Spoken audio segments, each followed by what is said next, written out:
David Fincher's beginning in the film industry is one you've heard before. I got a job working for a local filmmaker who was one of the original sort of triumvirate of omnizoetrope. So it was Francis Coppola, George Lucas, and John Cordy. And I started there as a PA and cleaned out garbage cans and moved Xerox machines. And when I left a year and a half later, I was the head of the visual effects department. He left ILM in 1984 to try his hand in directing, starting with a commercial for the American Cancer Society that depicted a fetus smoking a cigarette. The commercial made Fincher a name of interest for film producers, which led him to direct the documentary Rick Springfield, The Beat of the Live Drum. If you never heard of it, the top Letterboxd users might tell you why. Fincher later co-founded Propaganda Films, a studio renowned for their commercials and music videos, one where other filmmakers honed their craft and paid their dues, with the likes of Michael Bay, Anton Fuqua, Michel Gondry, Spike Jonze, Zack Snyder, and Gore Verbinski working here before making the leap to feature films. Fincher's commercial work is a who's who of some of the biggest brands in the world, directing ads for Levi's, Converse, Pepsi, Nike, Revlon, Sony, Coca-Cola, Chanel. He's gone on to say that he loathed making these commercials, because, capitalism and such, but hey, a job's a job. His music video era was an education for young Fincher, where he learned how to work efficiently and creatively within a small budget and time frame, which is a dream come true for studio producers. And as such, 20th Century Fox hired him to direct the third installment of the Alien franchise, Alien 3. Or is it Alien Cubed? If you're gonna include algebra in its title, you're just doomed from the start. David Fincher had Texas-sized shoes to fill when directing Alien 3. In a series that revolutionized sci-fi horror and included filmmakers like Ridley Scott and James Cameron, what was a music video rookie to do? The answer: do the best you can and try not to get stomped by film execs in the post-production process. He succeeded in one of those things. Making Alien 3 broke our man, experiencing the reality of big studio filmmaking. You're not making a film so much as you're doing quality control of a product. I mean, I didn't like the script, but I love Alien. So yeah, I signed up naive and went off to Pinewood to be sodomized ritualistically for 2 years. He refused to look at scripts for other projects, but then he read the script to Seven. And Fincher locked in like never before, delivering one of the darkest, most disturbing, horrific, and downright sickest films ever made. He was so committed to making the nastiest film possible that he actually casted a real-world monster. For legal reasons, I must say that was a joke, Your Honor. Please and thank you. Seven well and truly showed what Fincher can do, bringing to it his now signature camera movements, ice-cold color palette, and sense of dread. It's one of those movies that sticks with you for all the right and wrong reasons and immediately solidify Fincher's brand as a filmmaker. Speaking of which, David Fincher's filmmaking style is instantly recognizable. His camera movements are famously smooth, almost always preferring to lock the camera on a tripod instead of holding it by hand. His experience with computer effects means he can use CGI in ways that's unnoticeable to the naked eye. The result is smoother, more polished movement, even when depicting some of the most heinous things ever put on film. It also gives the events on screen a sense of inevitability and dread.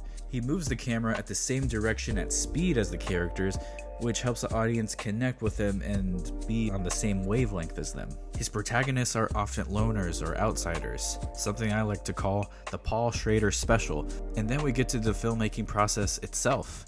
Fincher is known for his attention to detail and meticulous research, assuring that every corner of the shot is accounted for, from the wall color to how a character opens a door to trying to make model Bostonian Ben Affleck wear a Yankees hat in Gone Girl. The film set is a controlled environment as far as Fincher is concerned. Fincher's defining trait as a director is his perfectionism, leading him to regularly demand absurd amounts of takes to get a scene just right, We hear stories like the cast of Zodiac doing nearly 70 takes on a single scene, for multiple scenes. Remember the opening scene to The Social Network, where Rooney Mara dumps Jesse Eisenberg and inadvertently sets the course for the rest of human history?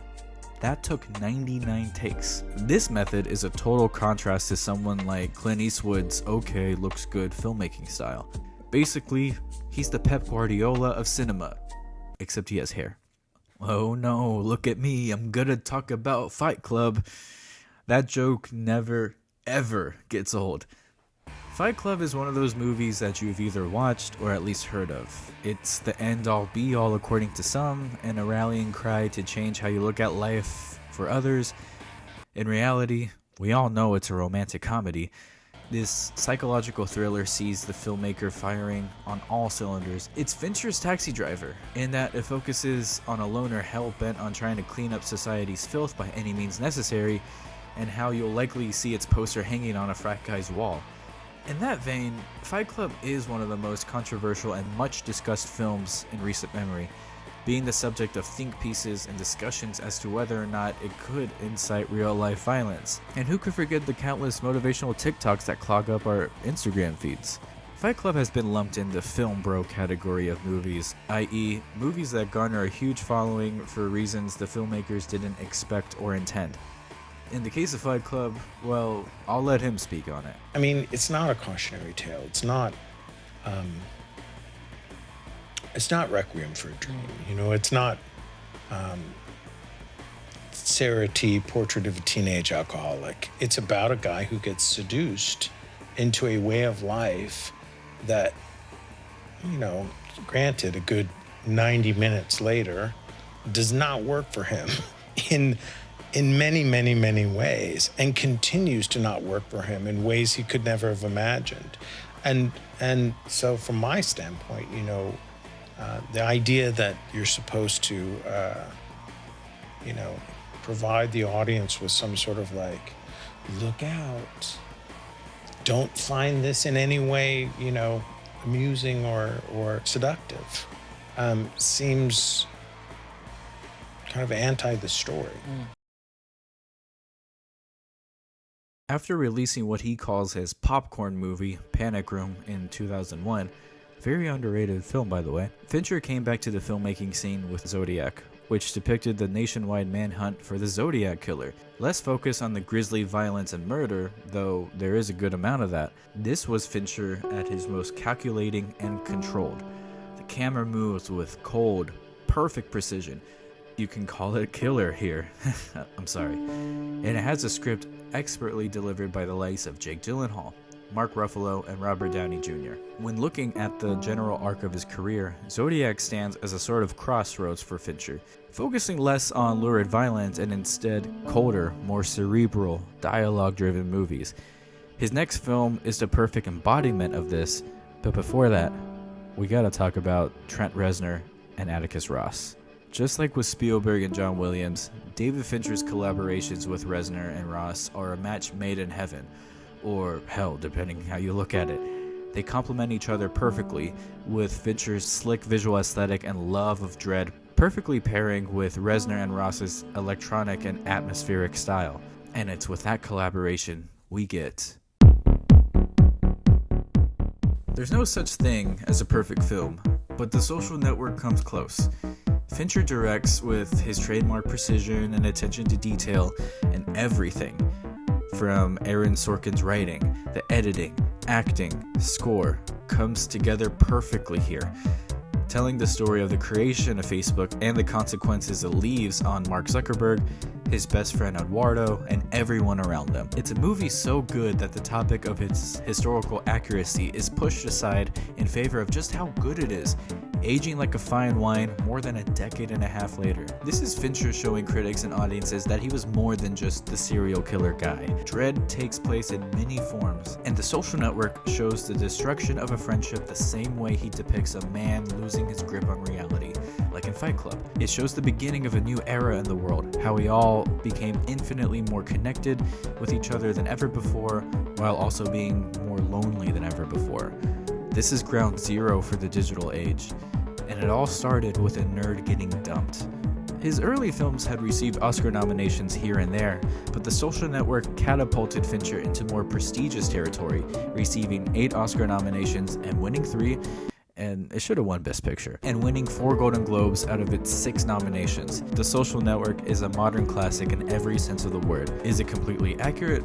Probably not, but if Andrew Garfield screaming at Justin Timberlake and Jesse Eisenberg is wrong, then I never want to be right. After his brush with Oscar glory, Fincher went back to his roots in the form of 2011's The Girl with the Dragon Tattoo, one of the coldest mystery thrillers you'll ever see. And I mean literally, I feel like I need to put on a sweater and wool socks every time I watch it. Dragon Tattoo is vintage Fincher, telling a lurid story of murder, mystery, family drama, and sexual abuse. It's a brutal watch, but goes to show the director's penchant for technically superb and slick filmmaking within the nastiest of stories. I just wish they made more of these movies with the core 3 of Fincher, Rooney Mara, and Daniel Craig, but hey, we'll always have the girl in the spider's web. Oh, look at that. I made a brand new sentence. 2014's Gone Girl was just the latest string of Fincher bangers, showing general audiences the revelation that is Rosamund Pike and Fincher's ability to make gold out of anything. The film's marketing preserved its surprises, setting the stage for a film full of intrigue and unpredictability. And that final act, you know what I'm talking about, is the director at its bleakest and hopeless, which is honestly saying something. Around the time of Gone Girl's release, the film industry was starting to feel rumblings of something new, something that felt refreshing and even revolutionary at the time: streaming services.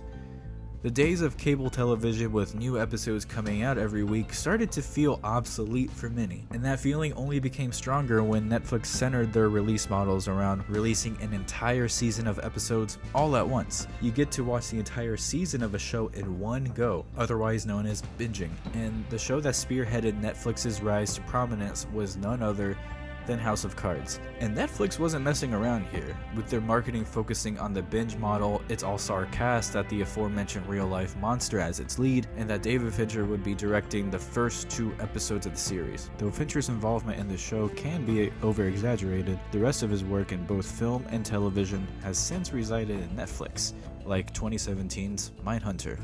Sadly, Netflix pulled the plug before we got a 3rd season, with Fincher confirming the series end in 2023. But it's all good because that saved money for the electric state.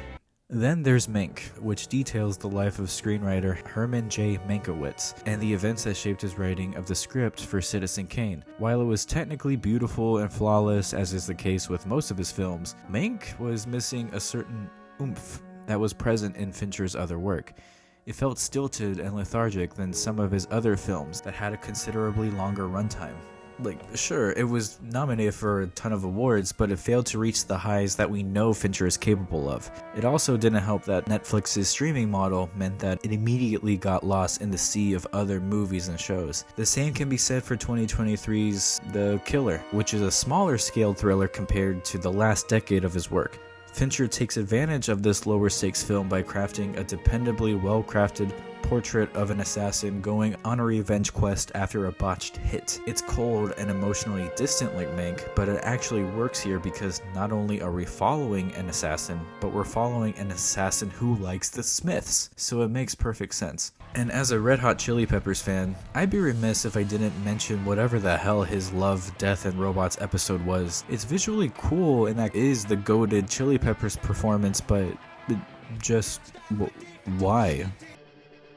I saw a tweet that said Fincher is now in his Celtics Shaq era, which for the non-sports fans in the chat means that the man is washed. And that's not true by any means, but his work post Mindhunter has left something to be desired. For now. Fincher's legacy isn't as cemented as someone like Spielberg, who can kind of coast with his name and talent. Fincher has plenty left in the tank, and if we're calling this his flop era, he's gonna be just fine. What's a filmmaker without a few duds in his filmography? Not every movie can be Seven or The Social Network, so something like Mank can feel like a dramatic drop in quality, when in reality, it's a very good movie. It's just not great. That just speaks to the standard Fincher has set with his films. He's directed some of the most influential and beloved films in the last 3 decades. He has an established style and aesthetic that modern audiences can instantly recognize. And for better or worse, he led the charge in creating high-quality original series and films on Netflix. He's one of the modern GOATs, pure and simple. And looking ahead, things don't look too bad. At the time of posting, Fincher is hard at work, finally directing the sequel to one of the most beloved films of the 2010s, written by some of cinema's most iconic and beloved voices. That's right, he's making the sequel to Once Upon a Time in Hollywood. Okay, I mean, I'm sure it'll be good. I was just expecting him to direct the Social Network sequel. Oh, what's that? They are making a sequel. Okay, cool. Fincher's not directing? Well, who is? Oh God. No! No! I think people are perverts. I've maintained that. That's the foundation of my career.